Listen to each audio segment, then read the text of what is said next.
Hello and welcome to my channel. Today I would like to talk about mulching lilies.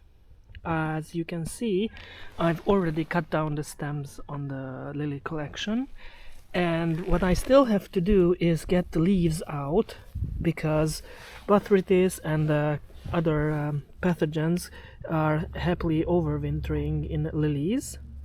We had our first bigger frost, so we had like -4 degrees Celsius, and I got this idea from Ashley from Canada, who is a soil scientist. So thank you, Ashley, for your inspiration. We'll put down the mulch now after our first bigger frost, because then I can conserve the cold soil temperature inside, and this will help me to avoid freeze-thaw cycles in the lily collection. And I'm going to put down about 10 to 15 centimeters of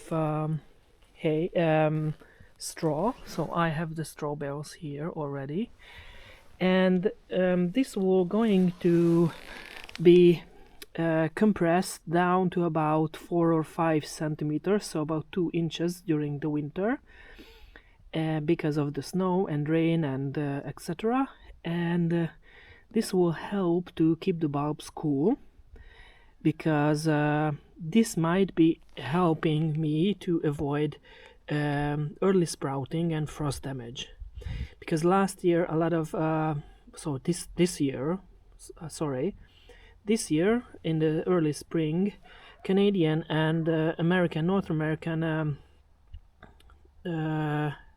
lily growers had serious frosts when the stems were about 30 to 50 centimeters, also about 1 or 2 feet high.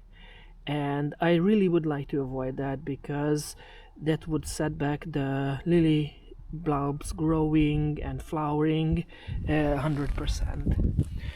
Which is another interesting thing which I noticed, is that I have a lot of stem bulblets, because I had to transplant some of my lily bulbs, and this could be because I planted them too deep and my soil is really compacted, and there's not much air down, so the bulbs try to come up to the soil surface as close as possible. And I will going to put down my drip irrigation over the straw, and put a little straw over that, so the sun is not going to burn the plastic, and maybe I can use it the whole season, because this season we had so high UV radiation that I had to change in the early August many of the drip tapes. So okay, well, I will get back to you when I put down the straw.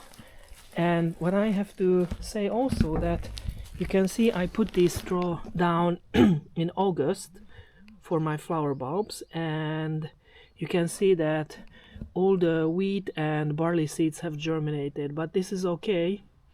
This will keep the straw on the beds, and this will help me, because in the early spring, in March maybe, I'm going to come with a herbicide which will kill all these weeds and grasses, and it will keep the straw steady, and hopefully storms will not disturb it. I have a couple of dicotyledonous weeds here.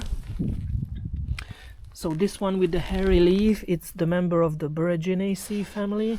This is Lamium, possibly purpureum or Lamium album.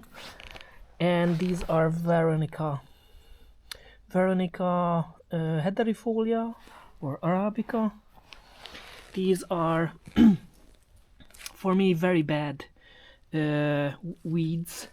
Oh, this one is Veronica hederifolia, and you can see that the cotyledons are up here, and there's a 1 or 2 centimeter tall hypocotyl, and this will help the weed seedling to survive in the winter. When it freezes, the stem will still be attached, the roots will still be attached to the soil, and this is very hard for me to get rid of because if I just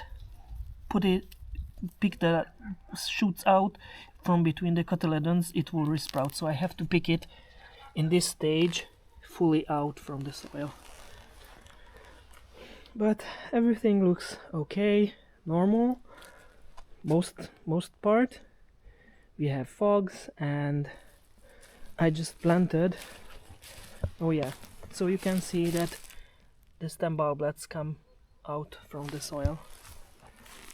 I don't mind it because it will keep the voles and mice busy, because straw is very conductive to mice and vole damage.